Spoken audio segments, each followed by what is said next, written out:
8 कोटींच्या कथित भ्रष्टाचार प्रकरणी मुख्य अधिकाऱ्यासह दलालांवर फौजदारी कारवाईची मागणी. आमदार बबनराव लोणीकर आक्रमक. परतूर येथे मोफत भांडी योजनेच्या नावाखाली कथितपणे सुरू असलेल्या गैरव्यवहाराचा दुसऱ्यांदा मोठा पर्दाफाश झाल्याचा दावा करत माजी मंत्री तथा आमदार बबनराव लोणीकर यांनी जिल्हा सरकारी कामगार अधिकारी अमोल जाधव यांच्यावर संबंधित दलालांवर कठोर फौजदारी कारवाईची मागणी केली आहे. अमोल जाधव यांना तुरुंगात डांबल्याशिवाय स्वस्थ बसणार नाही अशी भूमिका त्यांनी मांडली. लोणीकर यांच्या आरोपानुसार मयत अनुदान, विवाह अनुदान, शिष्यवृत्ती तसेच मोफत भांडी योजनेत नोंदणी शुल्काच्या नावाखाली लाभार्थ्यांकडून पावती न देता पैसे उकळण्यात आले.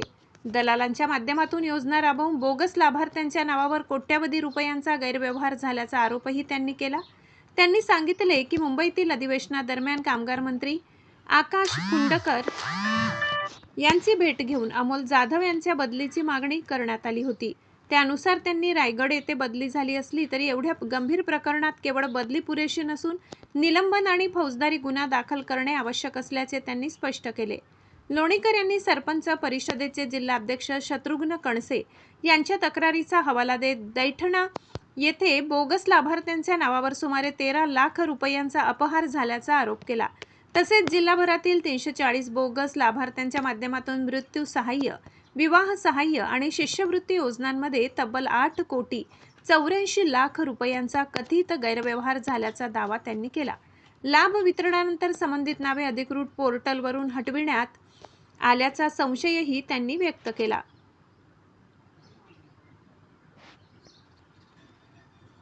दरम्यान परतूर येथे MS-12 UM 6258 क्रमांकाचा ट्रेलर पकडण्यात आला असून त्यामध्ये सुमारे 1200 भांड्यांचे संच आढळल्याचा दावा करण्यात आला. या कारवाईवेळी आमदार लोणीकर स्वतः घटनास्थळी उपस्थित होते. भाजप कार्यकर्ते जगदीश पडुळकर यांनी ट्रक पकडण्यासाठी विशेष प्रयत्न केल्याचेही त्यांनी सांगितले. मात्र एवढा मोठा साठा जप्त होऊनही मुख्य अधिकाऱ्यावर कारवाई न होणे आणि ट्रक पोलिसांनी सोडून दिल्याची शंका त्यांनी व्यक्त केली. याशिवाय दैठणा बुद्रुक गावाच्या नावावर दाखविण्यात आलेले काही लाभार्थी प्रत्यक्षात त्या गावचे रहिवासी नसल्याचा दावा करत त्यांनी या संपूर्ण प्रकरणाची सखोल चौकशी करून दोषींवर कठोर कारवाई करण्याची मागणी केली. टीप: वरील सर्व आरोप हे आमदार बबनराव लोणीकर यांनी केलेले दावे असून संबंधित प्रकरणाची चौकशी आणि अधिकृत निष्कर्ष येणे बाकी आहे. माधव न्यूज महाराष्ट्र, संपादक सुरेश पोटे. इतकंच. अशा आणखी महत्त्वाच्या बातम्या पाहण्यासाठी आमच्यासोबत जोडलेले रहा. आमचा व्हिडिओ लाईक, शेअर आणि चॅनल सबस्क्राईब करायला विसरू नका. धन्यवाद.